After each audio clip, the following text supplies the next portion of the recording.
goes up here. Let's see. Hello, everybody. Whoever's watching. Oh, it's sideways, Becca. Oh, interesting. Let's see. Will it rotate? It's not.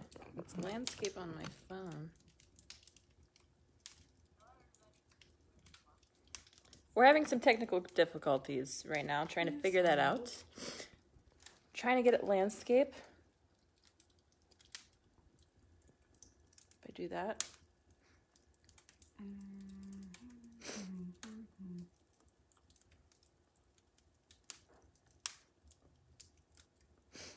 No. All right. It's not going landscape. We're just going. All right, we'll go portrait mode. We'll go portrait. Try this way.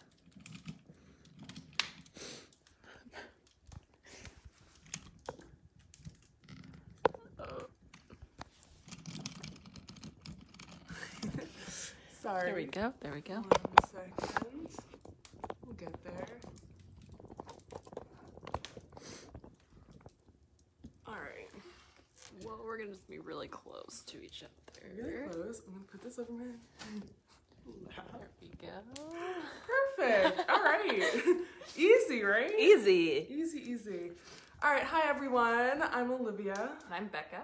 And today for our Live at Lunch, we're going to be doing an activity that we typically do with school classrooms when we go there, or small groups, or anytime anyone kind of invites us over to talk about healthy relationships. So we oftentimes talk about red flags and warning signs and things like that when we talk about domestic violence, but I think it's really important to start that foundation for understanding what a healthy relationship is. It's really easy to know when things maybe don't seem right, but sometimes it's harder to know what makes a relationship healthy. So that's what we're doing today. Before we actually get into the activity, we want to remind everyone that the WCA is still open. Services are still available for anyone who might need them or has concerns about them or someone they know in an unhealthy or unsafe relationship. You can always call the hotline, or if you're unable to call the hotline, you can go to our crisis center at 720 West Washington, and there'll be people there who can assist you. Awesome. All right.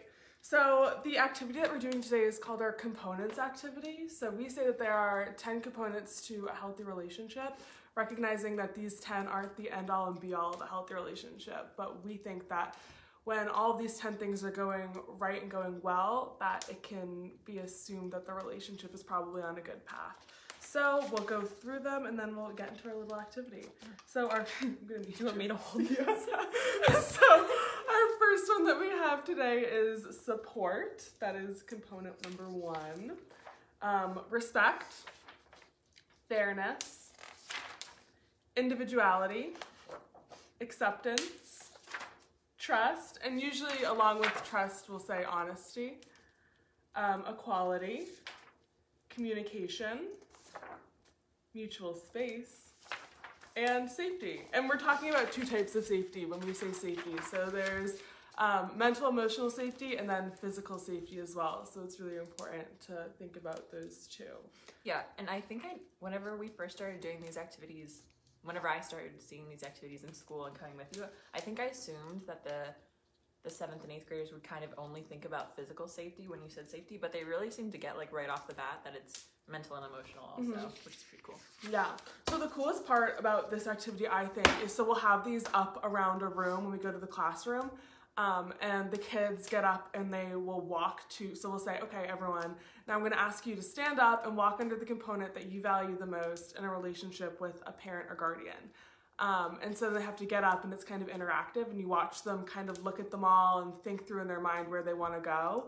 And each person will kind of make their own path. Sometimes they'll go and stand with their friends, but usually they kind of make their way and actually stand under the one that they value the most. So I guess we'll talk through which one we value the most in a relationship with a parent or guardian. Yeah. Do you want to? So there are 3 scenarios we go through: your relationship with your parent or guardian, relationship with your friends, and then if you were to have a romantic relationship. So the first one, what do you value most in a relationship with your parent or guardian? I think I usually go for individuality. With my parents, just that they recognize that each person is their own individual and that they respect their choices, and I value that a lot in a guardian relationship. someone who allows you to make your own decisions and empowers you to feel like you can do that. Yeah.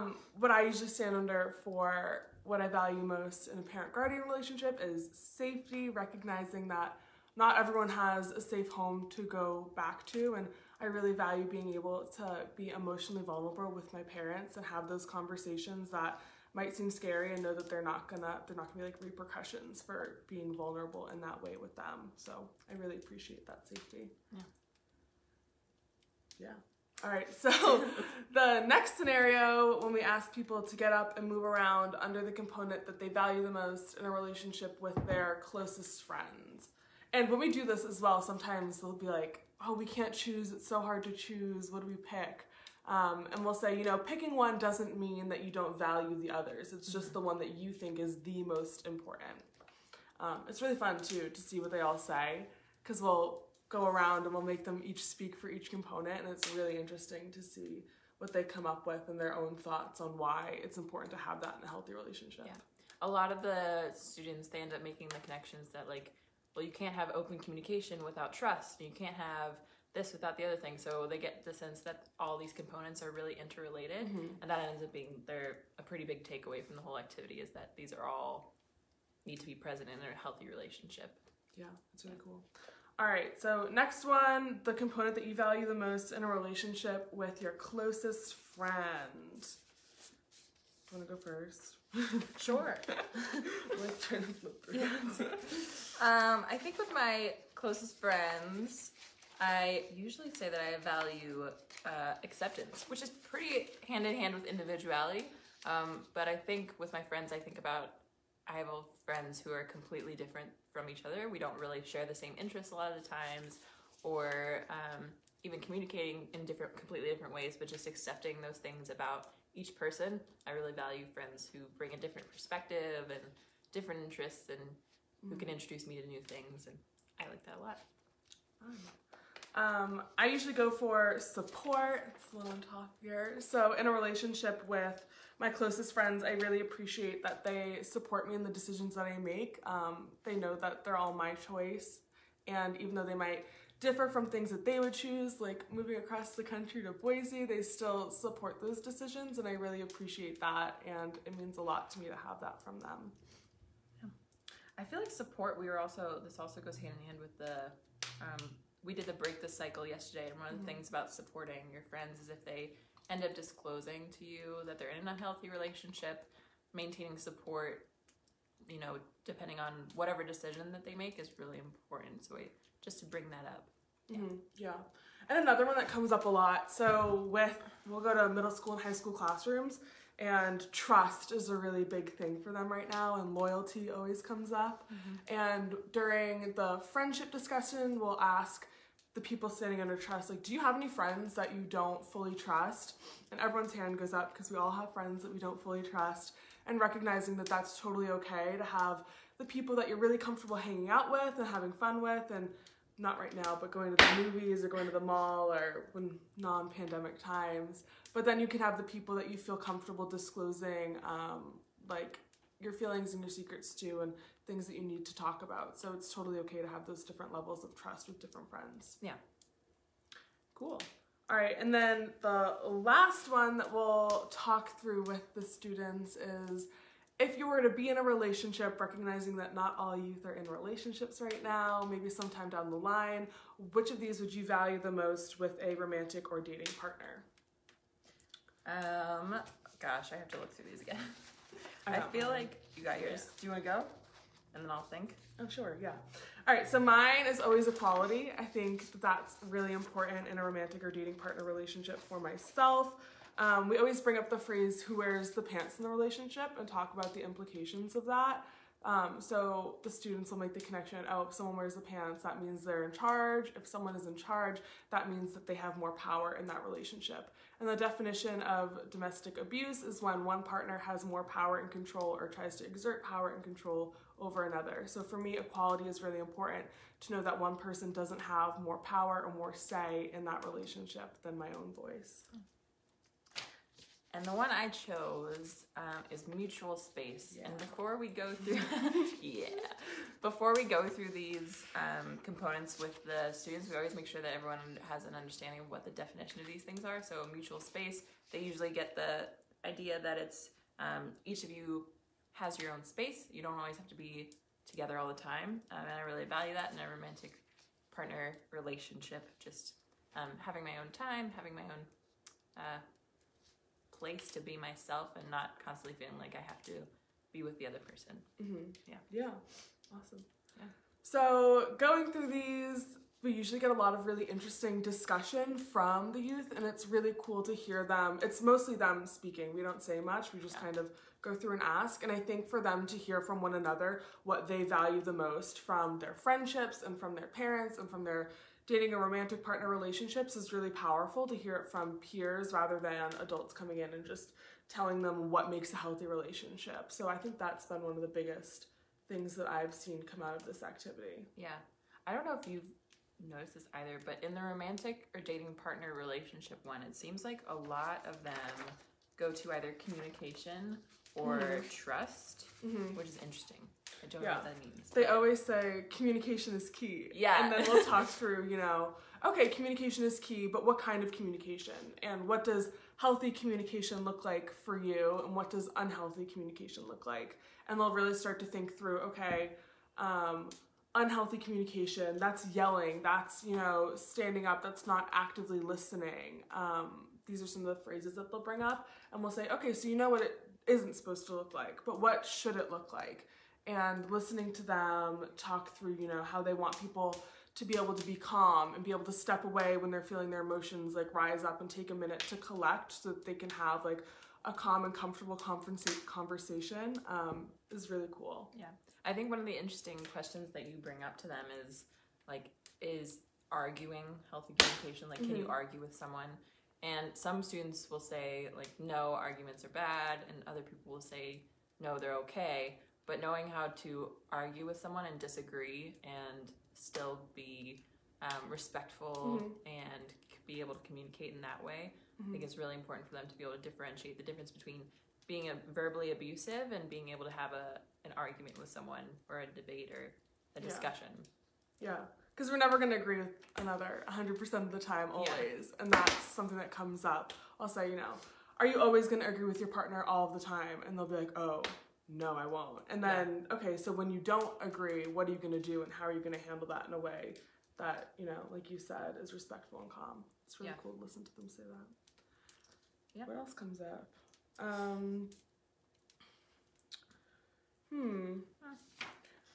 I think something that I think is really cool with this activity is so what we started out saying is, who here is in a relationship, raise your hand. One or two people will raise their hands and then we'll scream out, oh, trick question, because everyone's in relationships. And redefining the word relationship as, friendships, relationships with your peers, relationships with your family, with, coworkers, things like that really helps them understand that these are things that you need to be aware of in all of your relationships, not just your dating or romantic partner relationship. So starting it out on that familial level and moving towards dating romantic partners so that they understand that, healthy relationships should exist before you're in a romantic or dating partner relationship too is really important. Yeah. I think right now, since we're all we may be in close proximity with people we're in relationships with, whether that be friends, roommates, your family, your parents, it's really helpful to know these 10 components. So maybe in the comments we'll go back and write these out, but just having an understanding of okay, am I giving this person mutual space? Am I supporting this person? And maintaining all these things even whenever you're feeling a bit stressed or, uncertain right now. Yeah, really important. Does anyone have any questions about the activity? I think we've been halfway through. We have no comments. No. So this is one that we'll usually do in a classroom, and we'll follow it up. Well, we had this with me because right before quarantine, I went to Melba to do a few presentations. So we luckily enough had this just in the car still from 5 weeks ago? Yeah. But we usually follow this activity up with an activity about red flags and behaviors that they believe are okay, sometimes okay, always okay, or never okay. And then moving forward to say, okay, you named all of these behaviors as being always okay, then we'll say those are respectful behaviors. And we have like a bunch of pre-listed little cards with scenarios on them that we'll talk through. And then we'll talk through the ones that are sometimes okay and, you know, where that line would be for never being okay and always being okay. And then we'll talk through the never okay scenarios that we have also. Oh, Becca's grabbing the cards. I'm just trying to think. There's usually some ones that bring up really good discussion. But yeah, things like complimenting your partner or giving your partner compliments. Mm-hmm. I feel like sometimes they say, yeah, that's always okay. I think most of the time they say that's always okay. Mm-hmm. But then you can always bring up a scenario like, okay, what if it's in a public place? What if it's at an inappropriate time? Mm-hmm. So I think what they end up getting from this is that any of these behaviors can be sometimes okay and never okay depending on the situation. Mm-hmm. Just like an abusive behavior that can start off as like a, what's it called? Like an endearing term that someone might use for you in the very beginning of a relationship can end up being an abusive term, something that you use to like degrade you or manipulate you later in the relationship. Yeah. It brings up both of these activities bring up a lot of really good discussion around boundaries and hearing each of them. I think when you're in middle school and high school, even now, like we're still trying to define our own boundaries and figure out what we are okay and not okay with in our own relationships, and listening to them talk that through with one another and kind of discover that everyone has different boundaries and things that might be always okay for some people are never okay for others, and that's totally acceptable and fine for us as humans to have those different lines that we are okay and not okay with, and I think it's really cool for them to see that amongst their peers, that those are different even in the same age group. And I feel like the question comes up of when does like a red flag or a warning sign become something that's abusive or that means that you have to leave the relationship. And I think often like with boundaries, it ends up being up to that individual. Like what is your boundary? And sometimes you might not figure it out until someone crosses that or you come into contact with that. I think I know personally that I don't really think about things. Woo! Our fire's getting active. Hot. Fire is hot. I think for me, I don't really think about things that I might not be comfortable with until they happen. And then I realize, okay, that was a boundary for me that I didn't realize that I had. Mm-hmm. But yeah. Tracy asked if we could talk about the platinum rule. Oh. Yeah, so the golden rule, everyone knows the golden rule, treat others the way that you want to be treated. But we want to introduce the platinum rule, which is treat others the way that they want to be treated. So this goes along with recognizing that everyone has different boundaries, and I'm not gonna treat someone the way that I want to be treated, recognizing that that might not be how they want to be treated. So Becca obviously has different boundaries than me. She has things that she's okay and not okay with, that I might be okay with, and I'm not just gonna assume that the way that I want to be treated is how she wants to be treated. Yeah. Which is why open communication and discussing boundaries is very important, really helpful. And it can be really awkward sometimes to say, hey, you did this and I realized that might be something that you're okay with, but it kind of made me feel this way. Do you mind not doing that in the future? But telling them to practice those things and talking about how you can do it early on so that when a bigger thing happens, it's easier to have that discussion is really important. Yeah. We are being careful, Chris. We're trying not to burn ourselves. She said no more accidents. No more accidents. Do you want to share? Yeah. I am wearing a sling. I did break my elbow on Saturday. A rollerblading accident, but stay tuned. 6 to 8 weeks I'll be even better rollerblader than I was. Watch out, Boise. Last weekend. She's coming. How might you open up a discussion about someone else's boundaries if they haven't communicated them? Oh, great question, Chris.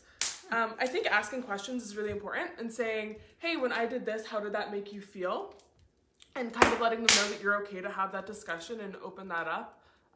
So making sure that both of you are in a place where you're comfortable, not confronting them maybe like in a grocery store or in a public place in front of other people, but oh gosh, no. Both of us sitting at home in our house where we're comfortable, it's private, and saying, hey, when I said this to you earlier, or when I did this, how did that make you feel? Or if I were to say or do this, how would you feel about it? Yeah. And I think often if you hit a boundary, you might be able to, sometimes the body language or like a little bit of hesitancy from the other person can signal that there might have been something there. They're not just ready to talk about it yet or open up. So like going back, like Liv was saying, and re-entering that conversation is a good idea. Yeah. And another thing that we talk about a lot with the youth is saying, you know, okay, so someone crosses a boundary for you. Maybe it's one that isn't a deal breaker, like you don't want to end the relationship. If that person apologized for doing that, would you accept an apology? And it's really interesting to say, when you hear them say, okay, we would accept that apology if it was done this way, if it was done respectfully, if they actually changed their actions afterwards, and if you could tell that they really mean it and were sincere. So it's really, I think, cool to talk about apologies, because I think there's this sense now where, you know, if someone wrongs you, you can't come back from that. And, you know, you have to, if like it looks worse on you if you would accept an apology. I think that's like a feeling amongst young people, but saying, you know, it's okay to accept someone's apology. It's not a weakness to hear someone say, I'm sorry, and to forgive them. I think forgiveness can be a strength sometimes, as long as it's talked about and discussed in the right way. So yeah. If someone is able to communicate their boundary to you and you're able to change your behavior and learn from that, I think that shows a lot of growth. It's really great. Yeah. Any other questions? Yeah. Got a few more minutes. If not, I think we'll wait it out a few seconds. Wait it out. Sorry, I keep looking down because we have our computer here so we can read the comments. Or questions.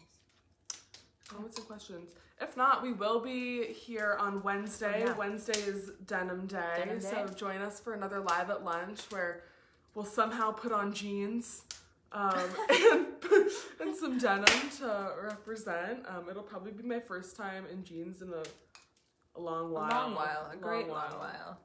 The return. So a good excuse for all of you at home to put on some hard pants, as they may say. Yeah, we're asking for everyone to participate virtually, so definitely tune in Wednesday at noon. We'll be here in our jeans, but also wear your own jeans and post pictures to social media so that we can repost those on our stories and on our social media.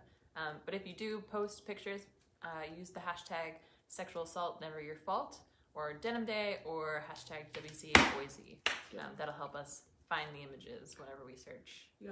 And Chris just said, however, apologies don't necessarily apply to situations where there's been abuse. And yes, of course, we're talking about, you know, if someone's late to meet you for lunch, and that's a boundary for you, is like timeliness, and they apologize and say that next time they'll respect your time more. That's the realm that we're speaking about. Yeah.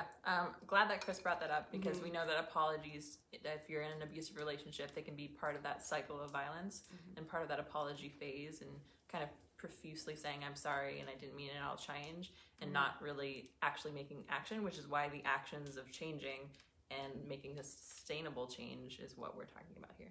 Yeah. Thanks for bringing that up, Chris. Thanks, Chris. I appreciate it. But yeah.